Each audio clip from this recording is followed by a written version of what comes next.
from Maurice. Hello. Hi, I'm calling for Rosa. Hi, this is Rosa.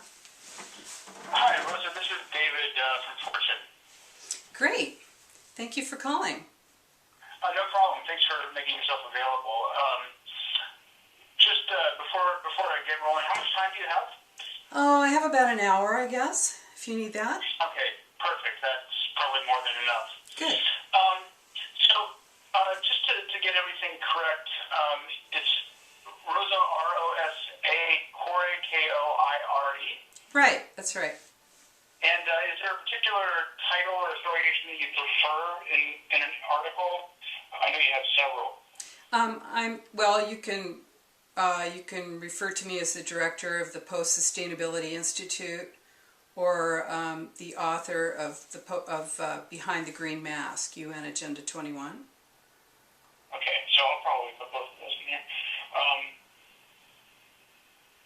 Thanks. I got trying to get all those details right up.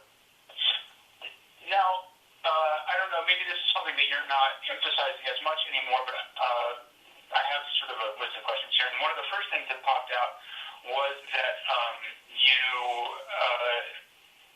are also affiliated with, or have a website, I think it's called Democrats Against UN Agenda 21. Yes, that's right. And I was curious about that, like explicitly identifying yourself as a Democrat and why you felt that was important, at least on that site. Mm-hmm.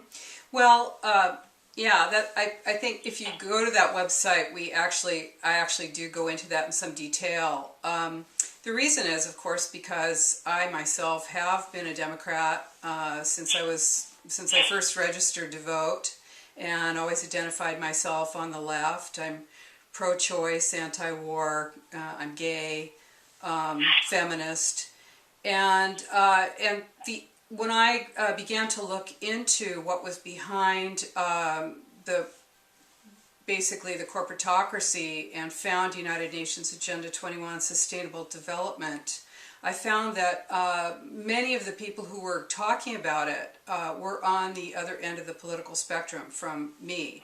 And I felt that it was important to sort of break that glass, box around it, and say, hey, it isn't just people who are conservatives who are concerned about loss of freedom and loss of private property rights in the United States. Okay, and I didn't run across that on the site, but after we're done talking, I'll go back and see if I can find the point where you discussed that specifically.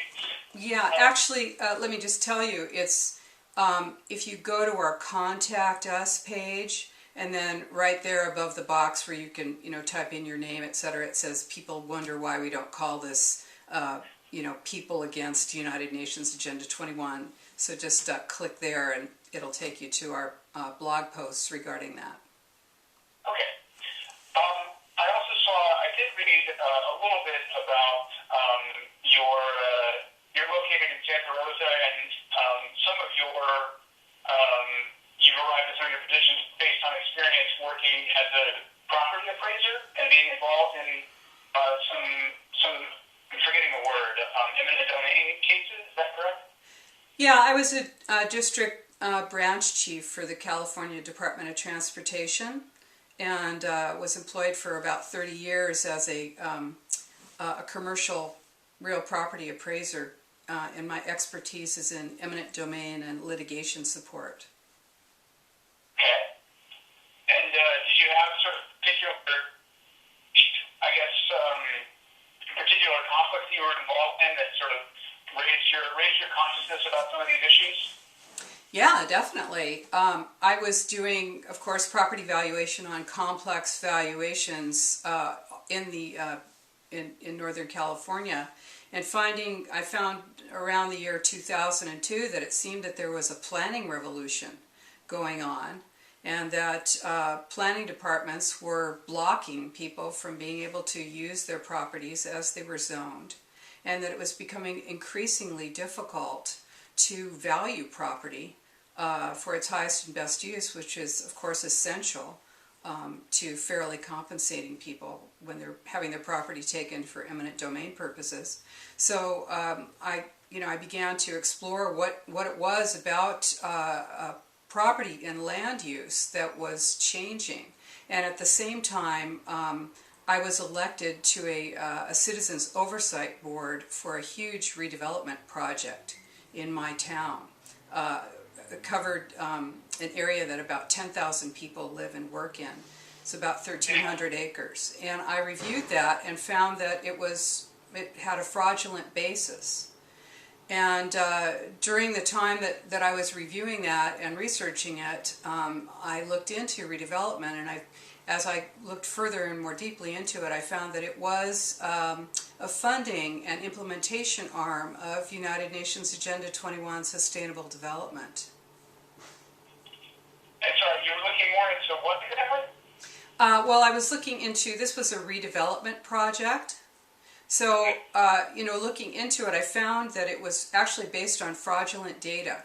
We did end up suing our city to stop this project. And we lost in Superior Court, and then we took it on appeal where we also lost, but we managed to stall that project until, which would have destroyed our town financially, economically, until, of course, redevelopment was ended in California. So, but the real issue was that I was able to put together the players and what was influencing restrictions on land and energy use and in the North Bay. And then, of course, I did further research and saw that it was all across the world and that it was related to directly Agenda 21, Sustainable Development. So can you talk a little bit more about those connections that you found? Yeah, of course, as I looked into it, I found out about I found out about Agenda 21, which was agreed to in 1992 by 179 nations, including the U.S., and they call it the Agenda for the 21st Century. It's the action plan to inventory and control all resources and all human beings on the planet. And so of course you're going to see that this is a voluntary, non-binding plan. I know you've seen that. And of course that's true, but because it was brought back to the United States, Clinton created the President's Council on Sustainable Development in 1993, 6 months after he took office. And that ran until 1999, and its entire purpose was to implement Agenda 21 in the United States. And of course they did that using federal agencies, using administrative policies, as well as laws, ordinances, statutes, and restrictions that came right down into the states. So is there I've done some poking around, and unfortunately I don't have a copy of your book, but are there excerpts or anything on your site that I would have access to? You can, if you need my book immediately, you can get it on Kindle. I don't know if that's something you'd want to do. That's actually a possibility. Thanks for the tip. I'll look that up. Yeah, it's on. I love my e-reader. Yeah, it's on Nook and on Kindle, so you can just get it easily. I think it's an instant download, of course. So the other topic that is interesting to me is that actually looking it up right now. You have a section on your site about smart grid and smart meters, and I wondered if you could talk a little bit how those are related to Agenda 21. Well, they're, of course, vitally connected because globalization is the standardization of all systems. And so, of course, the smart grid is a way to interconnect everything, internet, anything that's connected to your your electricity. And of course, smart meters are not just for electricity; they're for gas and water as well. And part of the Agenda 21 plan, of course, is predicated on restrictions to our energy usage, reductions in our energy usage. So, this is how you see it. And of course, this is worldwide. As I said, it's standardization of all systems, and you can't have worldwide inventory and control, monitoring and assessment without bringing all of these systems into so-called harmonization with each other. And this is how it's done. It's done, through the technology. So and that gets to another sort of point with your identification as your sort of public identification as Democrat and left-winger is that, of course, the issue of environmentalism in general is pretty heavily identified with Democrats. So what's your position on quote-unquote environmentalism? I think the environmental movement has been hijacked by the major corporations. And, when I talk about thinking of myself as an environmentalist, of course, I have and still continue to think of myself as being someone who's concerned about the environment. As I like to say, I don't hardly own anything that's new. I do creative reuse, recycling. My partner built a whole 2-story house out of recycled materials. We're very much interested in reducing our use and making sure that we can be, reasonable about what it is that we need. But, this goes far beyond that. This is really about, having a tremendous impact on our ability to be independent across the world as individuals. I don't know if you're aware that Obama, when he was running for office in 2008, he committed the United States to reducing our greenhouse gas emissions 80% below 1990 levels by the year 2050. And of course, Schwarzenegger, I'm in California, Schwarzenegger and many other governors, he issued in 2005 an executive order saying the same, that California would reduce our greenhouse gas emissions 80% below 1990 levels by the year 2050. I mean, we need to take a look at what that means for us in terms of our economic viability and understand that this plan involves regionalization and destruction of our ability to influence what happens in our government through representative government. So given that you identify somebody who cares about some of those issues environmentally, what is if it's not sort of coordinated government action, what is the proper response to trying to counteract problems in the environment? I think it's really a great idea to give encouragement to corporations or actually restrict corporations that are dumpers, that are creating major pollution around the world. But when you see the cap and trade system, like for instance Enron was playing both ends of that against the middle. I know that you probably understand how that cap and trade system worked. Where Enron was one of the world's largest producers of solar energy and wind, and they also had a great deal of coal interests. And so what they were doing was pressuring for restrictions on coal so that they could sell off so they could have huge carbon credits when they reduced their carbon emissions on coal. And then so that was a game, a cap and trade game. And then look at the Chicago Climate Exchange, going from whatever it was, like $7.50 a ton down to 5 cents a ton in 2010. I mean, these are what you're looking at are major manipulations by those who are in a position to hugely gain by what it seems on the face to be something that might be reasonable in terms of restricting polluters. So do you feel like maybe do you feel like cap and trade specifically is sorry, I have a call.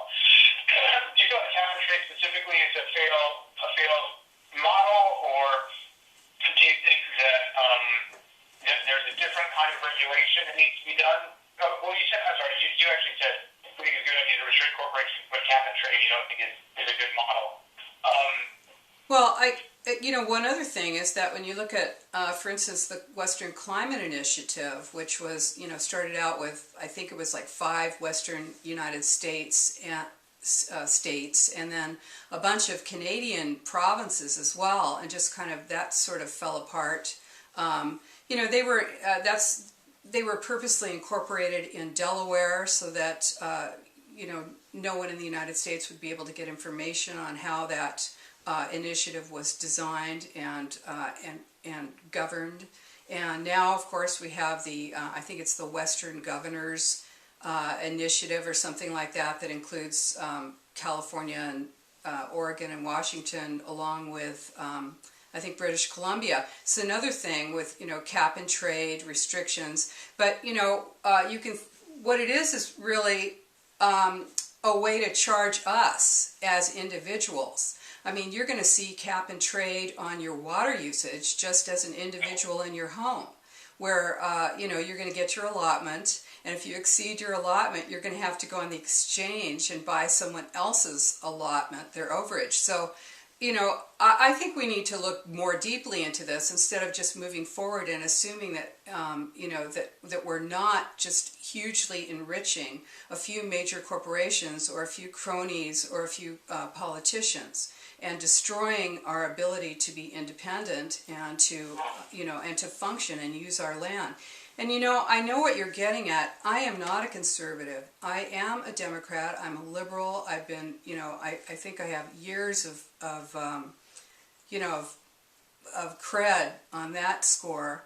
And I don't understand why it is that it seems to be that if you're concerned about land use and private property rights and personal independence, that you're automatically assumed to be a conservative. Well, I guess that gets to my next sort of question, which is there's an interesting tension because Agenda 21, it really encourages, the language, if you just read the document, is it encourages local action, and there's an organization that I'm sure you're familiar with called ICLEI, ICLEI, the local, I forget what it stands for, but it's a local initiative support organization. And so a lot of this is, and my focus for this article is actually initiatives that are happening on the local level for planning and so sort of some of the issues that you run into in Santa Rosa. And maybe you can tell me how much of that do you feel is people at a local level organizing to make decisions on a small scale, and how much of it is influenced by these larger forces that you don't feel should have a hand in what's going on? Well, I'll tell you that's an easy one to answer because it's zero actual local, truly grassroots local input. And you're not, the thing is that ICLEI is the International Council on Local Environmental Initiatives. They changed their name to Local Governments for Sustainability, but in fact they are an international organization. They say they represent over 1 billion people worldwide in 80 countries, and most people have never heard of them. There are hundreds of cities. I would say a great portion of the population of the United States is in cities that have become members of ICLEI. And what ICLEI is, essentially, it's a policy and implementation arm for Agenda 21. And what they do is they influence the climate action plans.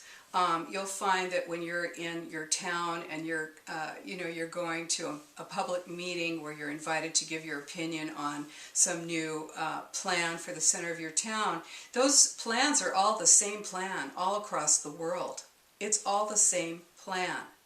And it might have different street names, and it might have minor variations, but it's the identical plan. The plan is, and if you don't think I don't know that this sounds crazy, of course it does, but I am not crazy. I'm reporting on what is real. So these plans are masquerading. These are global top-down plans masquerading as sort of a grassroots individual initiative. But the plans are are actually drawn up and designed by groups that are international, or they're consultant groups that design these plans to to appeal. Of course, you want clean air, you want clean water, and that's what they always ask you. But then, if you want that, then you want high density development in the center of your town. You want restrictions on ability to use your rural and suburban land. And you want maybe high-speed rail, which is designed to fail and sink your economy. Or you want light rail, or heavy rail that's local, that is very seldom utilized to its full capacity, and tends to sink your economy as well. And so you have another thing. I mean, we're talking about the erection of a major global corporatocracy here, with mega corporations that are running this plan and that are funding nonprofits, they're funding foundations, and they're also, influencing politicians, whether they have those politicians going through revolving doors or whatever it is.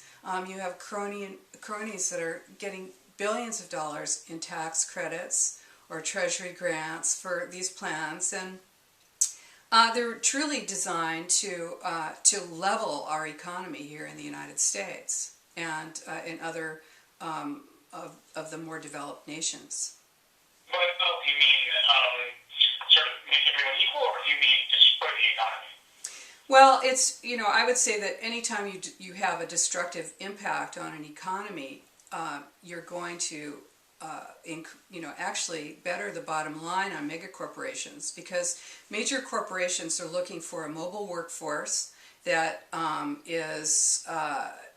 they're looking for unlimited and unrestricted profit. They're looking to have no borders and harmonized laws so that they don't have any restrictions on production. And they also want to develop the lesser developed nations so that they can open new markets. So this is a way to actually move money. Capacity building is part of Agenda 21, of course, along with data collection and data sharing. And this is, of course, a vital part of being able to develop those markets and reducing wages in the more developed countries.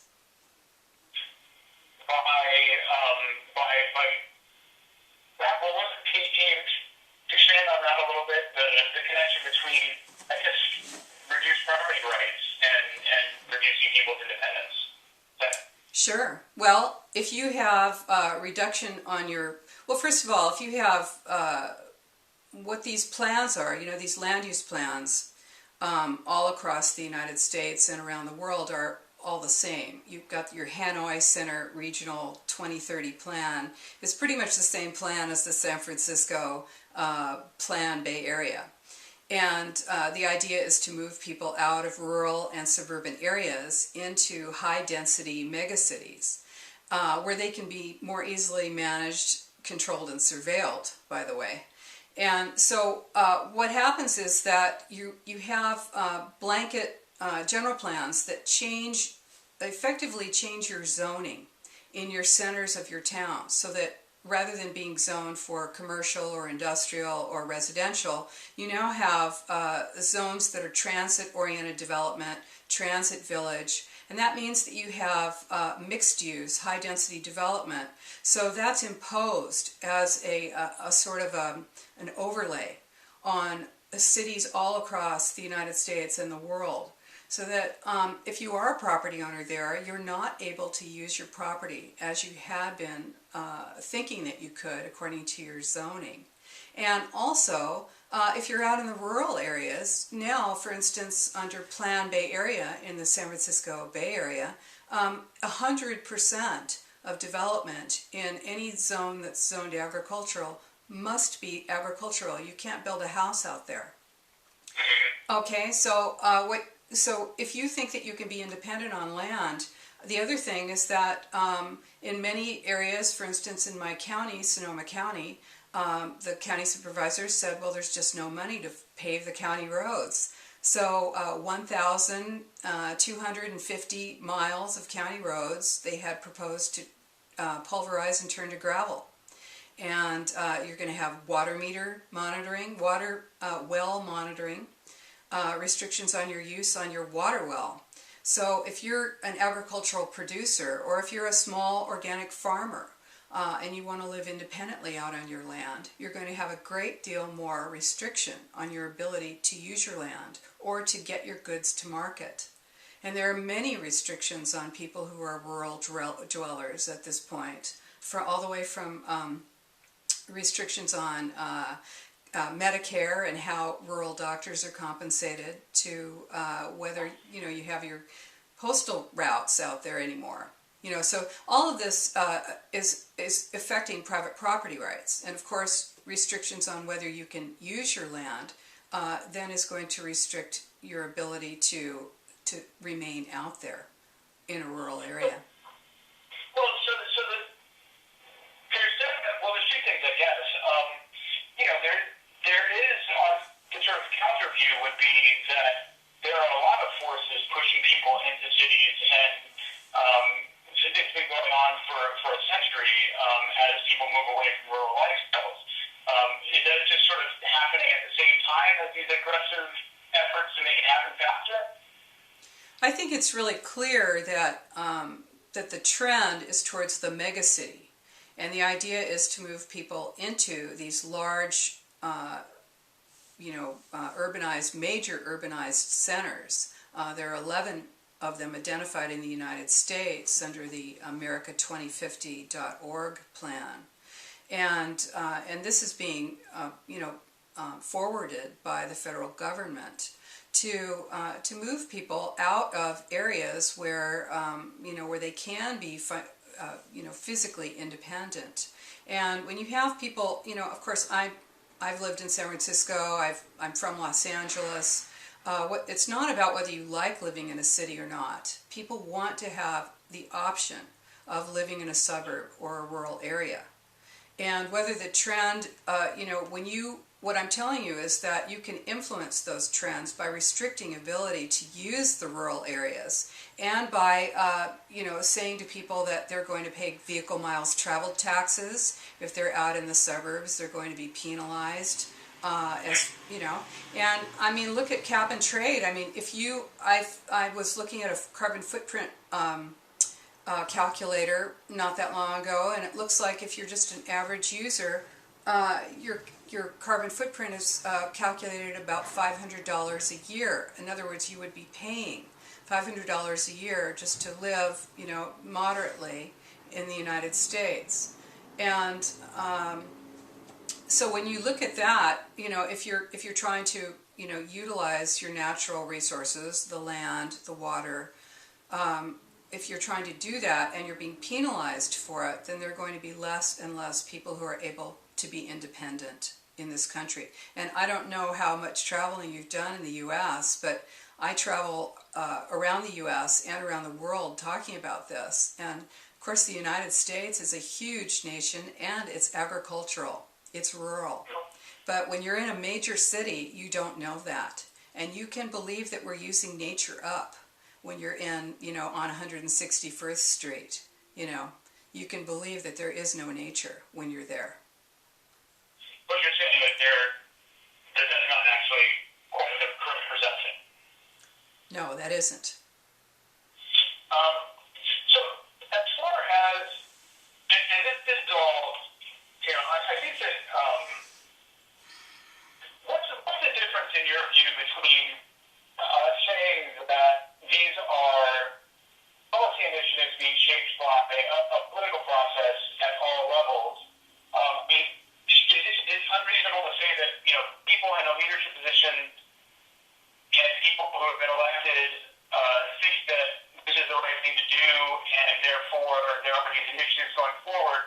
Is that not a legitimate approach to trying to plan for the future? If people really feel that this is what is going to work we have a rising population, right? We have some issues to deal with. So what's the issue with having these initiatives to try and plan for the future? If that's or maybe that's not what's happening here.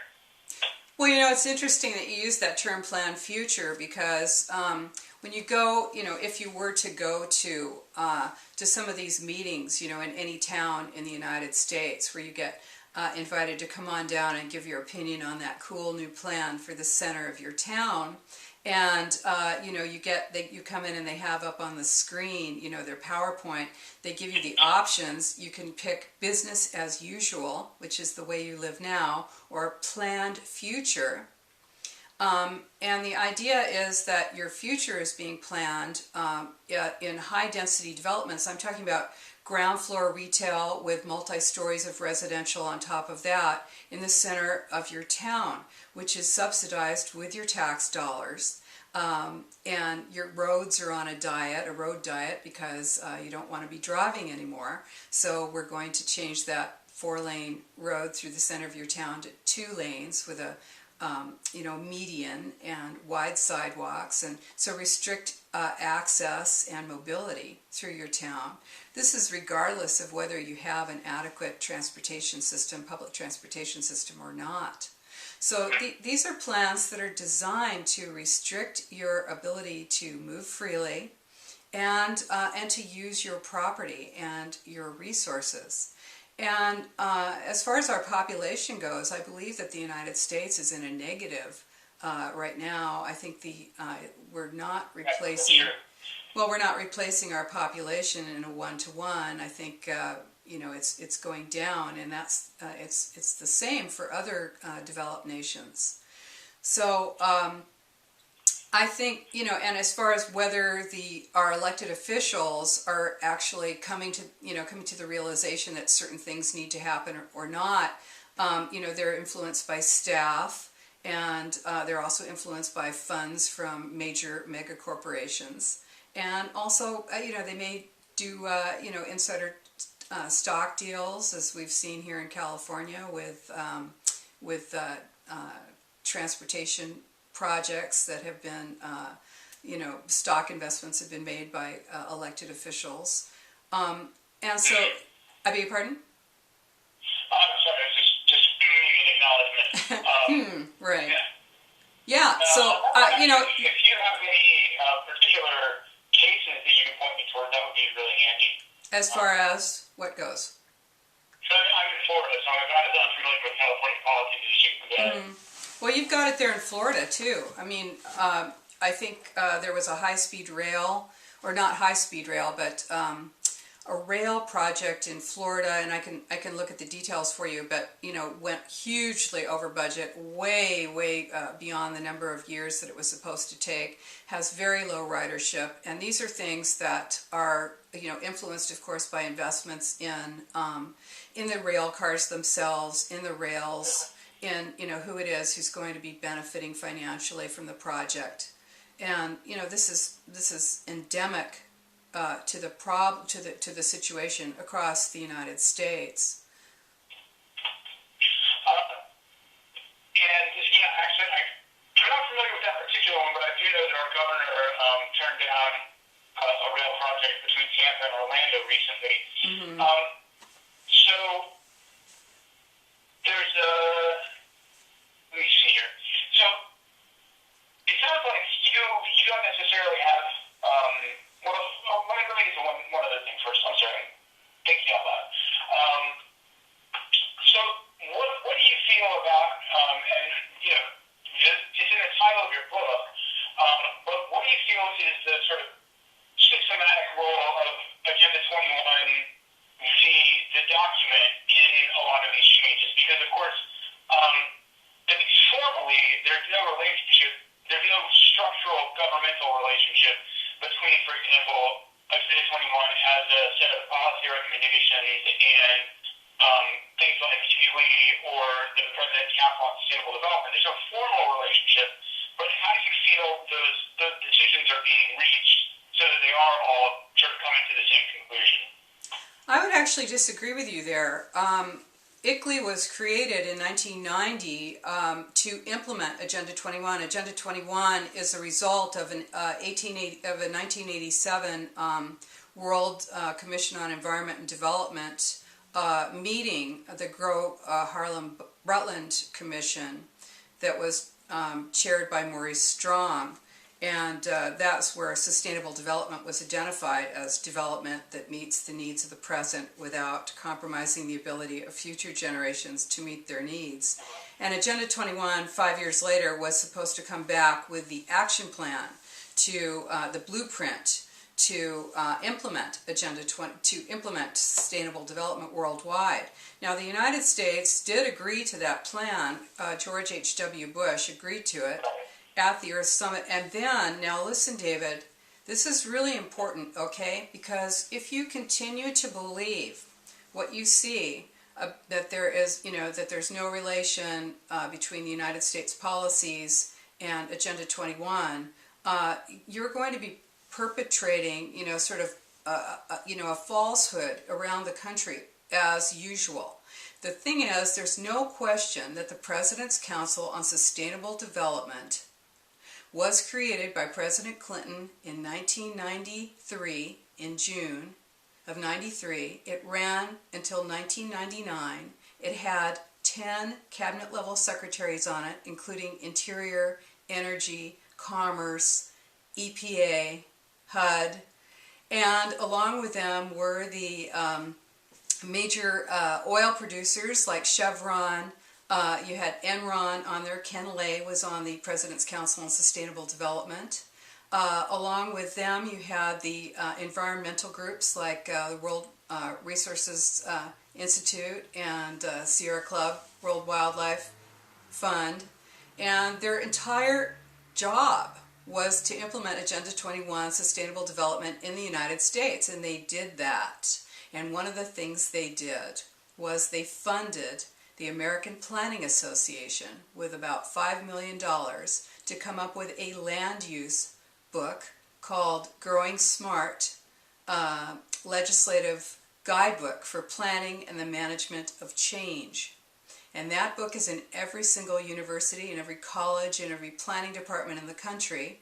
And Growing Smart is smart growth, and smart growth is the implementation of Agenda 21 in land use. Yeah. So that's obviously a lineage that's pretty compelling. Yes. So you obviously, and I'm really glad that we've got to talk, because you've obviously seriously done your homework on all of this stuff and been involved in it very closely, and you've seen up close how it's happening, and you have but I'm wondering if, and you addressed this a little bit, but I'm wondering if, or how you feel about, some people on this debate have, a little bit less knowledge of the details of how these things happen, and you do sometimes get a sense that people believe that there's some central force that is kind of dictating all of this stuff. Because what you described is a process where the ideas get spread around and influence is spread around, and people from the top down are coming to an agreement on what they think people should do, and not everybody agrees with that. But I think there are certainly people who think that right now, sitting in the United Nations building somewhere, is five guys who are telling the president what to do.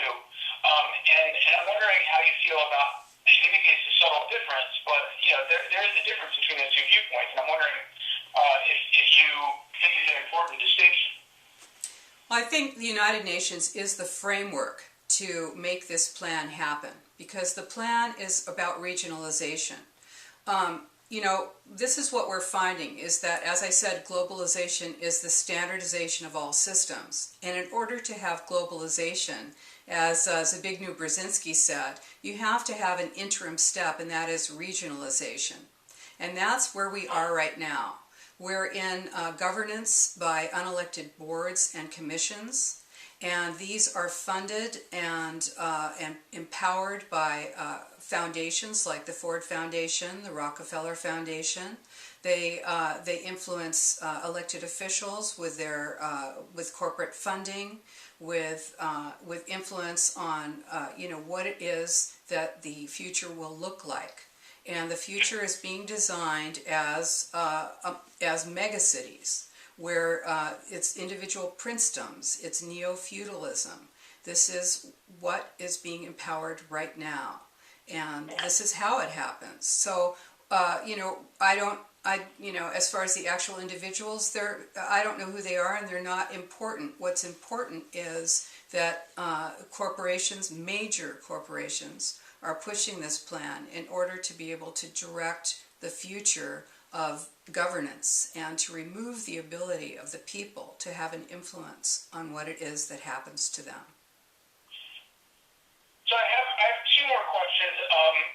One is just, what is your, if this is a kind of vision being promoted by corporations and other powerful people, what would be maybe what your alternative vision is, and what the people who you work with envision for a different future that's not this kind of managed centralization? Mm-hmm.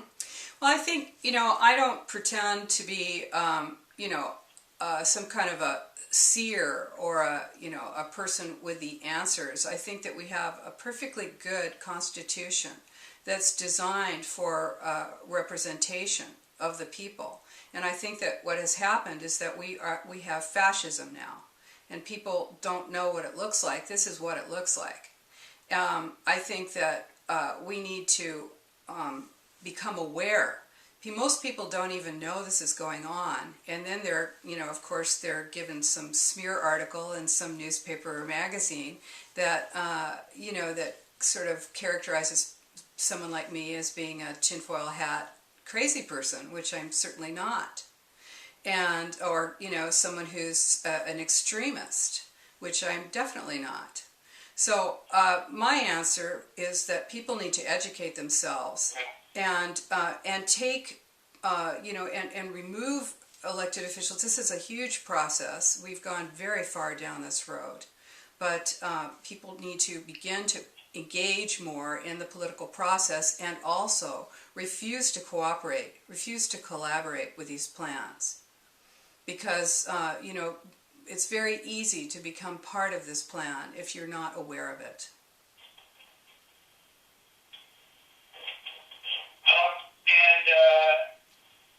Well, I think that actually got to my second question, which is what are your recommendations?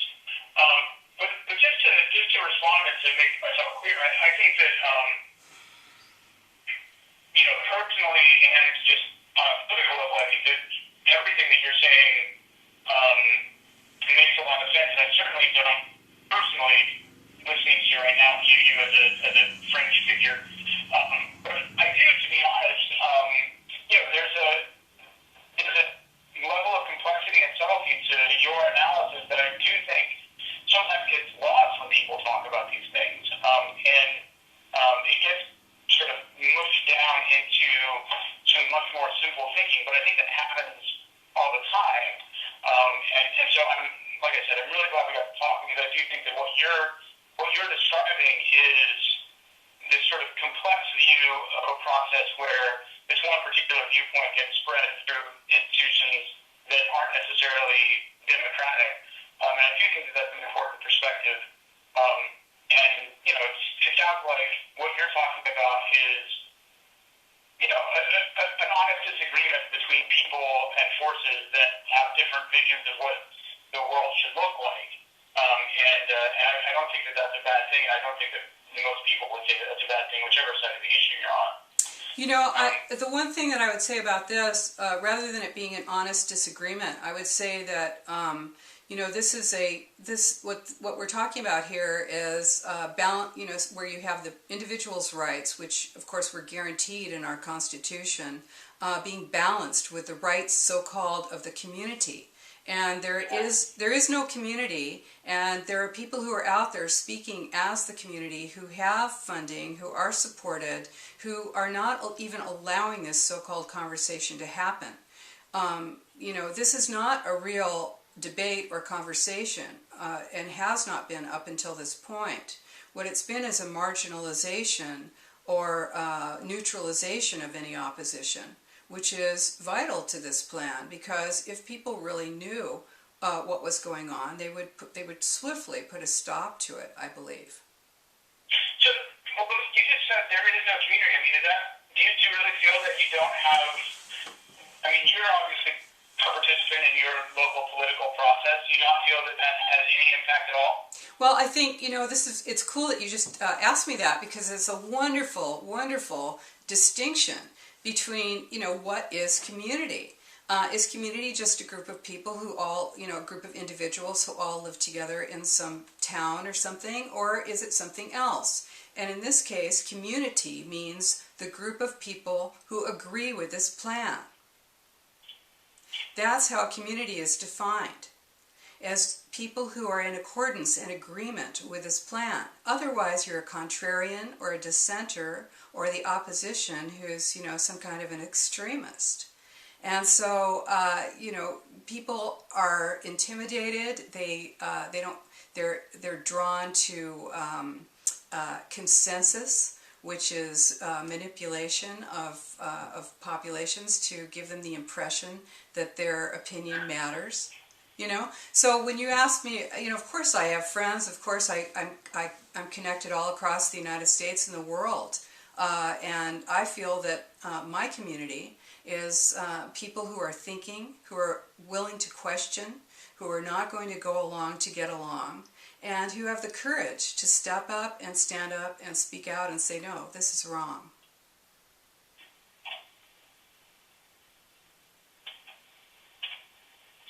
Well, you've given me an awful lot to think about. Before we go, is there any final points that you think are important to touch on that I might have missed? Yeah, I guess what I want to ask you, David, is how committed you are to representing a particular point of view that's going to marginalize what I've told you. I'm hoping that you're going to write an article that is genuine and is fair. And if you need more information, I'm happy to give it to you. I am not, someone who is, as I was recently characterized by the Southern Poverty Law Center as an extremist, the thing is that we have something very serious going on in our country and around the world, and it needs to be dealt with in a serious manner.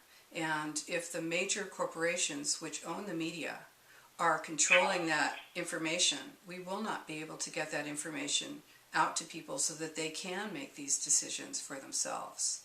So I'm hoping that you have an opportunity here, and I'm really hoping that you're going to use it. Well, I'll definitely say that you have like I said, a very reasoned and detailed take on this. I think that it's a very compelling argument. I don't know if I necessarily have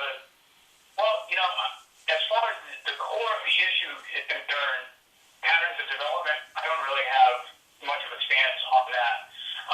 What I will say, and this is just speaking frankly, I think that yourself and others like you who have this kind of well-reasoned, well-thought-out perspective on some of these things, it is, to some extent, I'm sure that there's marginalization going on in the media, but I have to say a lot of it comes down to people who have a less developed viewpoint than yourself, speaking in ways that marginalize themselves a little bit sometimes. And that's why I think it's not so much you, because I think that anybody who speaks to you would hopefully come to the conclusion that, this is somebody who cares about what they're talking about, has really thought about it, and has some really interesting, compelling points. And, this is getting outside of my journalistic box a little bit, but like the critiques of corporate power and even of things like foundations and some of those processes, that really resonates with me. So a lot of what you're saying makes sense to me. But I think that in the public sphere, it's difficult for people to separate yourself from, for example, people. Maybe this is right, maybe it's wrong, but people who just are, yelling in public meetings and not necessarily participating in the discourse to try and, be part of the process to stop these things if they disagree with them, and instead trying to stop the process itself using tactics that are outside of the way that democracy works. And I think that sometimes is what gets people labeled as extreme. I understand your point, but I'll tell you, there are times when the only way that you can block this thing is to actually stop it and to, really shut down a meeting, because these meetings are not, this is designed to block and neutralize opposition. These meetings, these public meetings, are truly designed to stop people from having an opportunity for input. They are designed to railroad whole towns. And so if sometimes there are no options, sometimes, and this is, polite discourse is one thing. When you have a full debate and people can listen to both sides and make a decision, but this is heavily weighted on the other side, and, there are often no options. Yeah, and I think I read a little bit about that on your site, about some of the meeting tactics, so that I'll dig into that a little bit as well. Yeah, that's cool. Can I ask you, so this is a piece for Fortune magazine? It's for the website, so fortune.com. Okay. And, all right, great. And have you been recording me? I do record for my own purposes. I'm sorry, I should have asked. It's actually automatic on my phone. No, that's cool, because I want to let you know I also record my interviews. Okay. So that's fine. I just want you to know that. Okay, yeah, no problem. And so I do have that, and I have my own notes. I just want to be perfectly frank that I think that you're probably the best person that I could have talked to for this, because I always try and I really want to understand where people are coming from. That's my goal as a writer and as a journalist. And so I think that there are a lot of people out there, and admittedly on both sides of the issue, there are people out there who are easy to caricature, and so I like being, and it's hard to fight some of the caricatures that are already in your brain, and so I like being pushed away from that by somebody like yourself, to sort of force me to work a little bit harder and make a more complete picture that's going to, I hope, really try to represent both sides. So that is my goal, and that's always my goal. Well, thank you so much, David. I'm really looking forward to reading your article. And I really appreciate your time. All right. I really appreciate your time, and I will do my best to put your position out there. Thank you so much. I truly appreciate it. And I think I might grab your book here in a second. All right, cool. Yeah, and let me know if you want a hard copy. I'll send you one. Oh, okay. I might pick you up on that. Okay. Thank you very much. And if I have any follow-ups, would you mind if I called or emailed you? No. That's great. You can email me, because I'll be Okay. I'll be traveling in about an hour. I'm leaving for a speaking trip. So if you want to email me, I'll be able to respond. Okay. Will do. All right. Thanks a lot, David. Thank you. Bye-bye.